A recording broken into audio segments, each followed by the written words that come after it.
nothing, and then in God's infinite rahmah we are in existence. And we ask that Allah shine upon us from His Divinely lights and the guardian in which to watch over us and inspire us, to protect us in days of difficulty. Ya Rabbi, guide us towards our destination, and that Your rida and satisfaction always to be upon us. And a reminder always from myself, from the teachings, our life is a time reality, timeless reality and timelessness reality.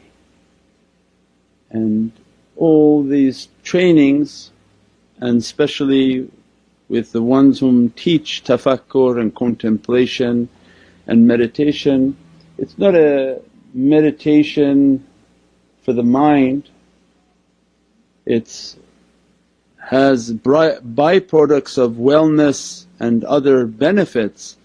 But these realities of tafakkur or from the depth and the ocean of the teachings of the prophetic reality. The Prophet's teaching is, who knows himself will know his Lord. So our life is about trying to know myself, to reach towards the reality of what is meant by that Lordship. And most people live in a time dimension of this material life, and what they're asking for us is to enter into a timeless reality, that the material world of form, it locks us with its time. We're bound by its time, we're governed by its time. We have to come and go based on its time. It begins to govern us, take control of us, and it's all an illusion. All of this time is an illusion, and they begin to teach us that don't worry about the past and don't think about the future. Hoca Nabi. The past, we put out a post, is a series of interpretations and stories of people, and that's why they call history his story. If you learn history on this side, it's one version. Go ask the Indians, they have a different version. If you take your history from CNN or from Fox News, Allah's making it really clear in the last days that there doesn't seem to be much grey, it's just black and white, and each one telling their own story. Same event.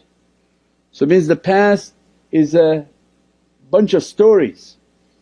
Depending upon who's telling you the past, they taught us, leave it. Don't worry about past events. Don't let the past have a grab onto you in which you live by the past, because you're trying to break away from time.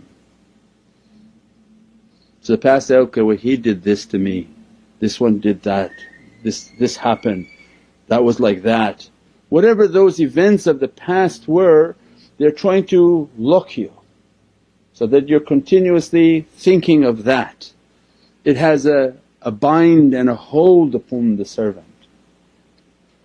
Based on that, they can't make choices of the future because of what happened in the past. So then they begin to teach that to begin to elevate towards this reality, cut those ropes of the past. What was the past was already written, what happened was supposed to happen. Whatever God has written, it prevailed. You cut it. Don't even look into the history of the past of other significant figures, because they used to fight and battle about who is Sayyidina Ibrahim. Is he Jewish or is he Christian? Allah said, he is neither. He's Hanif, he's purified soul. And I'm not going to ask you about Sayyidina Ibrahim, I'm going to ask you about your grave. This means don't go into issues of the past, and you see so many conflicts would be resolved of he said, she said, or their whole history of nations There are historic enemies and battles and fights. All of it is rubbish, and all of it Allah teaching, I won't ask you about anything but yourself and your grave and what you did for your grave and your preparation of your grave, not about anyone's noble past and history. So then they begin to teach, cut all the past off. Then there are people who limit their whole ability because all they think about is the future. What will the future hold for us? How will I get my money? How will I get this? How will I feed myself? How will I have this? How will I have that? A whole series of thoughts.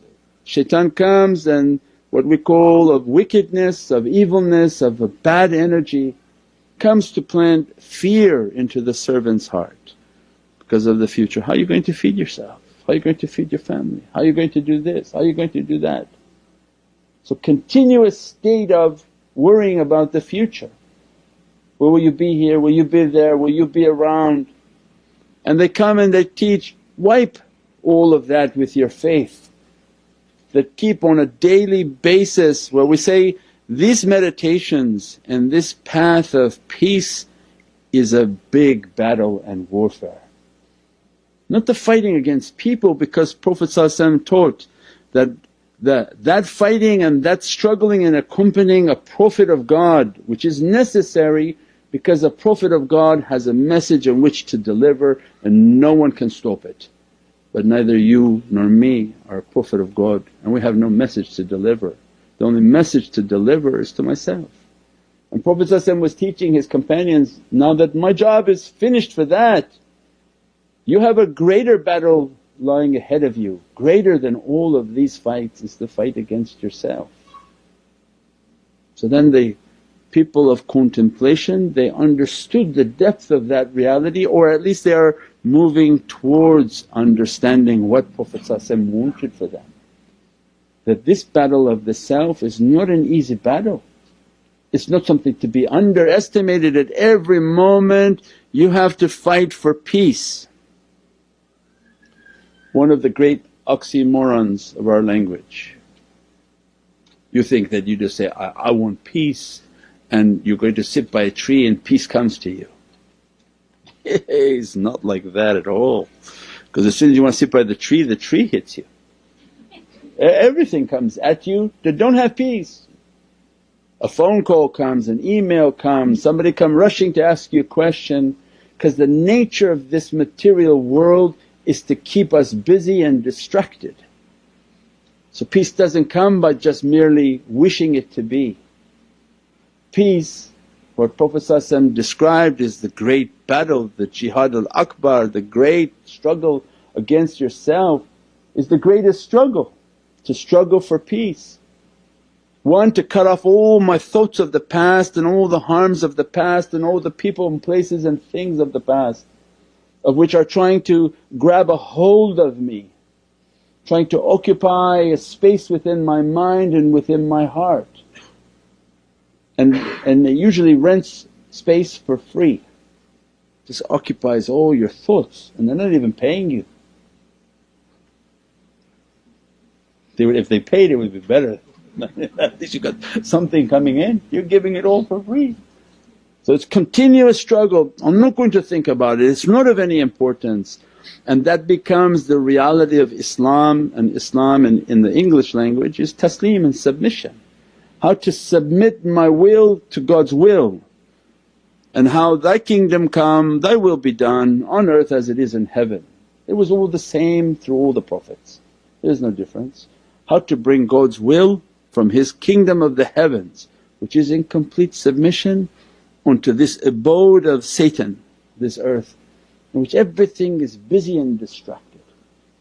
So that Divine will to come into my heart is a continuous struggle. Cut everything from the past, whatever happened was written to be happening. And taslim comes that Allah wrote it, God wrote it, what can I do about it?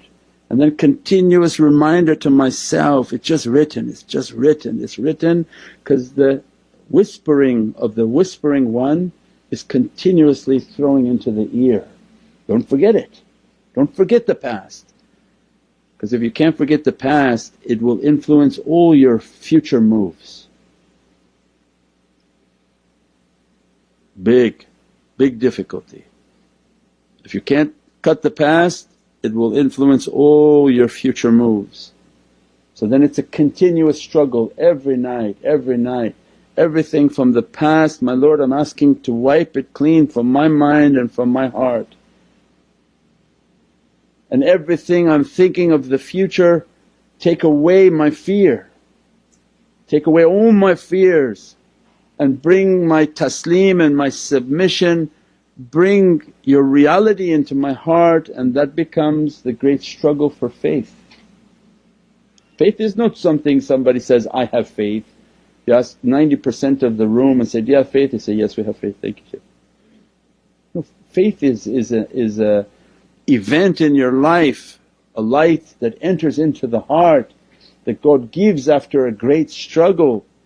That a great struggle has occurred. He said, do you think you're going to believe without struggling like those who came before you? That we tested them with their lives, with their family, with their wealth and with their possessions.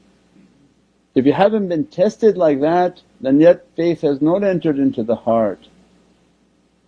And this whole struggle of cutting the past, meditating, contemplating, understanding my whole life is about testing.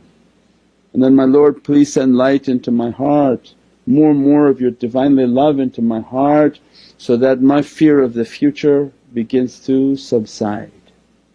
And when that faith begins to enter into the heart, it's a light that shines through your heart. What makes this life so difficult about the future is because it's unknown. So it's like entering into a room that's dark. Nobody wants to walk in this dark room. If I turn the lights off and say, okay, walk around, and say, I'm not going to walk Shaykh, I'm going to hit my head on this cabinet, or I'm going to trip and hit my head and die from hitting the table on the corner of my head.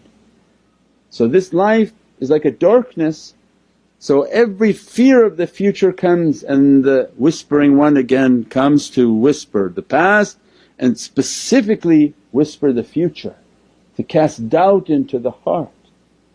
So it means that those realities are huge on how to continuously ask for faith, that grant me the light of faith. Then they come and they teach, you want the light of faith, praise upon the Divinely Presence and praise upon the prophetic reality. As much as you make a life of praise, hamdulillah wa shukran lillah, means all praise be to God and my thankfulness to the Divinely Presence, and then praising upon the prophetic reality, it begins to send a light into the heart. That light, every time it enters into the heart, your path becomes a little bit more clearer. The test becomes a little bit less frightening. That as more and more light is coming, more and more practices are coming, more and more light is coming into the heart, you begin to understand that your life is not so dark.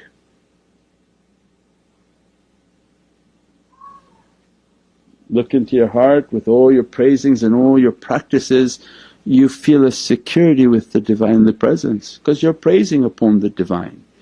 If you're listening out there and you're not praising, then yes, it can be very scary because it's just dark and you know you're not good with God and you're not good with His Prophets. And there are many scary things in this darkness, and any of them can come to ravage you. So this is a training, what's behind me to cut, because it's going to determine all the wrong steps I make. So I meditate, I contemplate, trying to bring good actions, good practices, praising upon the Divine, praising upon the prophetic reality, because these are blessed souls. When you praise upon them, they are the guides, and that they remember you in a higher association, and they pray to God that they're remembering me, send my light to them, send my love to them, let my guidance to reach into their heart and let them to know that they're not alone on this earth. And God begins to inspire within your heart that, I have always held you. You forgot me but I did not forget you. I held you when you came out of the womb. I inspired your mother to hold you, to feed you, to nourish you, to love you. We talked many times. And as you walk and crawl upon this earth, I have always held you. Your 2 feet have no logical reason to be standing. Your vertical position is not a logical position, you should be on all fours walking on this earth. But who's holding you as a horizontal energy that holds your vertical position up with 2 little sticks that you walk on? Allah saying, I held you and I continuously hold you. As soon as you praise the Divine and begin to praise upon the prophetic reality, a light enters into the heart in which God speaks to that servant that, I am holding you and I have always held you, and I'm feeding you and I have always fed you. I am housing you and you have always had a roof over your head. And then you owe it to your Lord to be thankful and shukr that, you're correct my Lord, alhamdulillah, praise be to you, and shukr that I'm grateful for what you have given to me. And that love and that bond of love begins to develop. And the only thing that keeps this whole force to be solid is love. So it means that when we begin to understand that my Creator has fed me, taken care of me, clothed me, held me, you begin to have a love for Him. If you didn't, you love your dad, he took care of you, he keeps sending you money every month. If he doesn't, you'd be so upset. Yeah. Imagine the Creator saying, I have fed you always. And this is such an immensely merciful Creator, says, you like me, you don't like me, I don't care, I feed all my creation. I give all my creation its love and their sustenance, and I ask nothing from them in exchange. He's Rabbul Mu'mineen wa Rabbul Kafireen, He's Rabbul Alameen.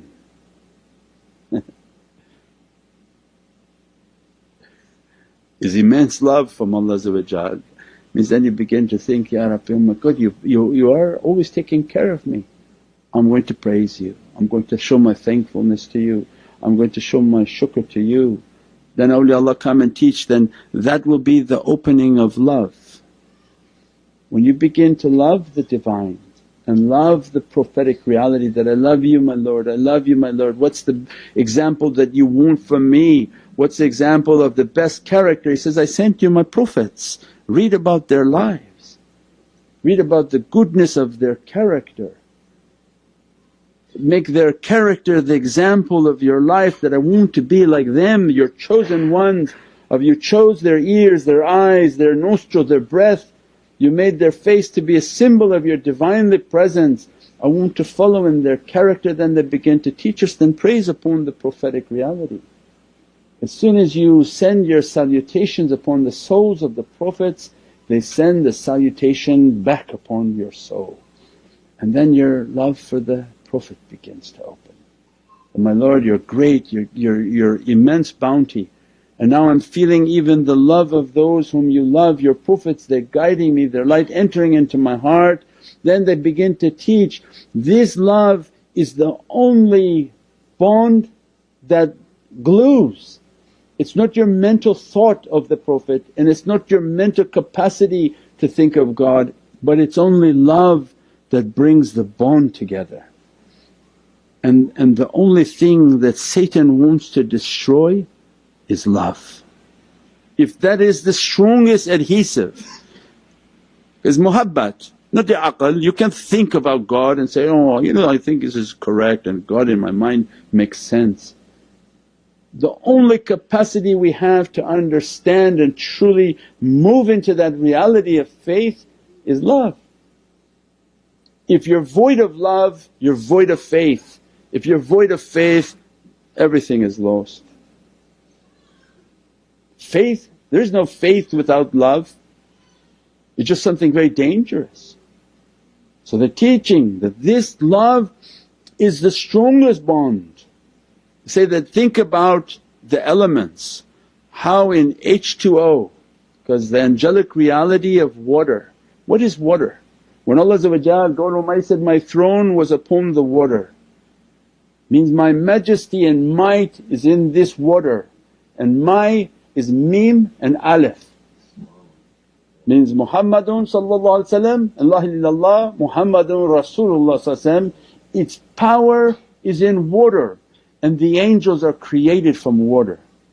And as a result of its angelic reality, it's very stable.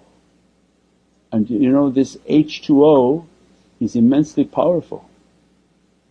Love keeps the H2, the two H's with the O. Only love can keep the two H's with the O. There's no way to separate the H out of this. If you are capable of taking one hydrogen out of this, two hydrogen and an oxygen, this ocean would be the most explosive device on this planet. As it become hydrogen oxide, would be a bomb. So powerful the earth would cease to exist. If one hydrogen is lifted from the H2O, it is the most dangerous element we have. So what keeps it together? If it was something scientific and random, no, it's only muhabbat and love. It's an angelic reality, they love the Divine, the bond is secure and nothing can take it apart. And if for any reason when Allah says in Qur'an, don't separate what we order to be put as whole. What we made to be one, don't separate it. Means this bond that was bonded by love is the example of our whole way. Everything with love, everything with the good character and muhabbat will make the bond. The love for the shaykhs, the love for Prophet the love for Allah's Divinely Presence should have a loving character. Well, that answers then all the other questions that will come. How can people have groups that they cheat and steal from people, that they lie and deceive people, that they do horrible acts? It's not a group based on love. If you know that the most powerful element is love, the most powerful practice is based on love, it wipes away all of the concerns that somebody should have. Means seek in your life that which is based on love and muhabbat.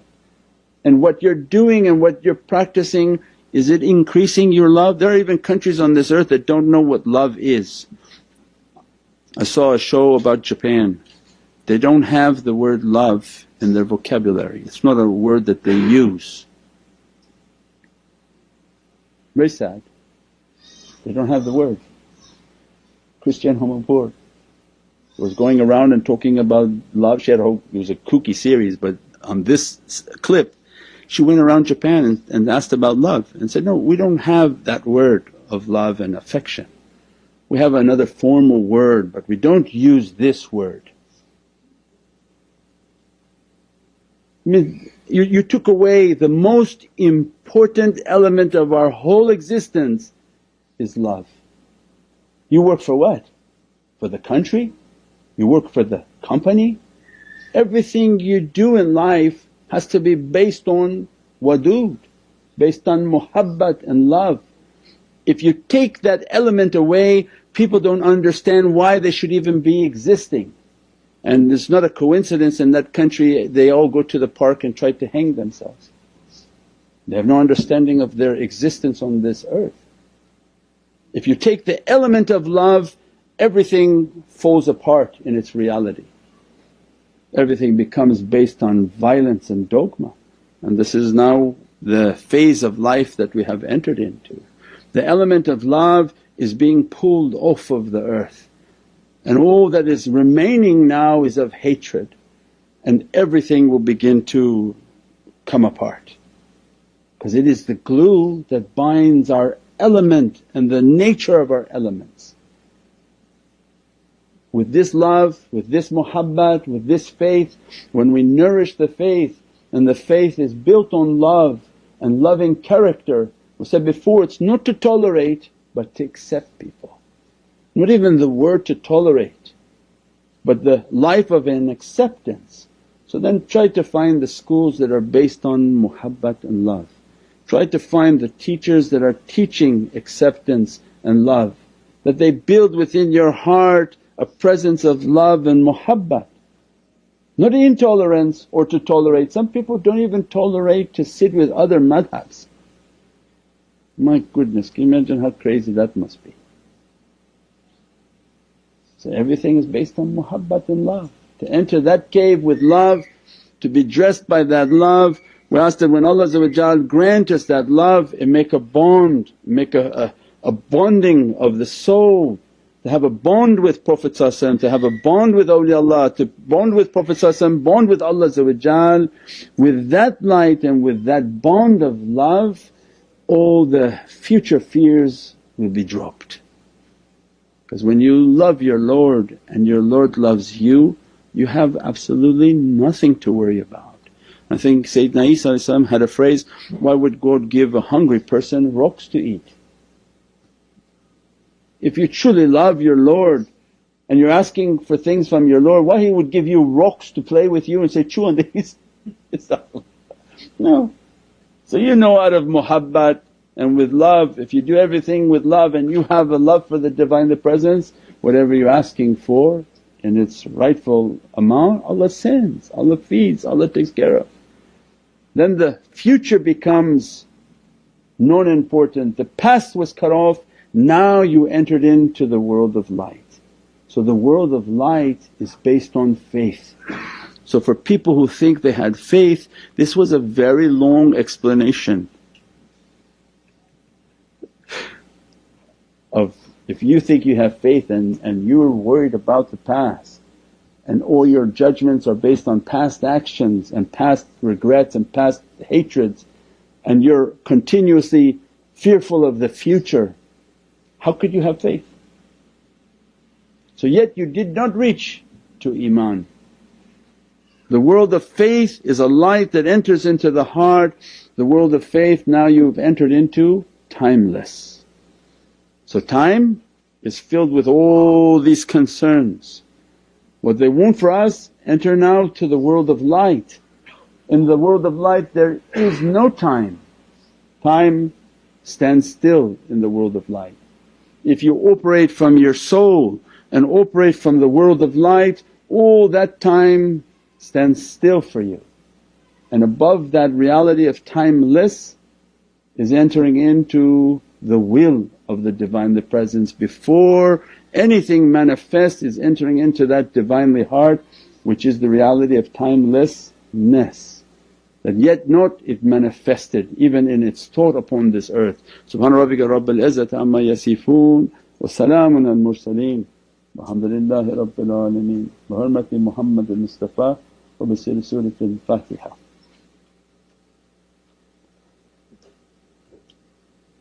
Ameen. Ya Rabbi shukr.